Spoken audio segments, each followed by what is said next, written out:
এই রাতটা অস্বাভাবিকভাবে নীরব ছিল। চারদিক অন্ধকার, কুয়াশায় ঢাকা। আর ঠিক তখনই একটা পরিত্যক্ত ল্যাবের ভেতরে ঘুমন্ত অবস্থায় পড়েছিল একটা বিশাল শক্তি, হাল্ক। হঠাৎ অন্ধকারের ভেতর থেকে বেরিয়ে এলো কয়েকজন দুষ্কৃতকারী, চোখে লোভ, মুখে নিষ্ঠুর হাসি।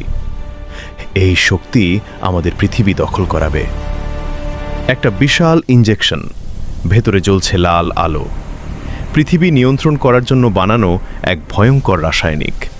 হাল্ক কিছু বুঝে ওঠার আগেই ইঞ্জেকশন ঢুকে গেল তার শরীরে।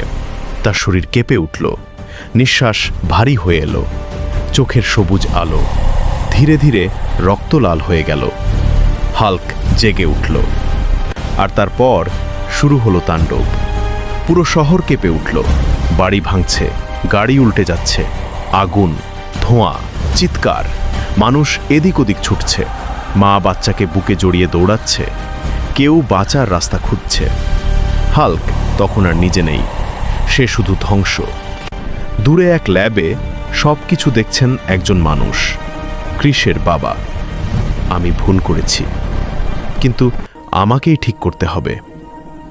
দিন রাত এক করে ভালোবাসা আর বিজ্ঞান মিশিয়ে তিনি বানালেন একটা নতুন ঔষধ। একটাইলি লক্ষ্য, হাল্ককে আবার আগের মতো করা। এই দায়িত্ব নিল ক্রিস। ঝড়ের রাতে ধ্বংসপ্রাপ্ত শহরের মাঝে ক্রিস দাঁড়িয়ে আছে হাল্কের সামনে। হাল্ক, এটা আমি, ক্রিস। কিন্তু হাল্ক শোনে না, রক্ত ঝরে। তবুও ক্রিস উঠে দাঁড়ায়, আরেকবার, আবার প্রচুর মার খায়। আমি হার মানব না। শেষ শক্তিটুকু জড়ো করে ক্রিস লাফিয়ে ওঠে।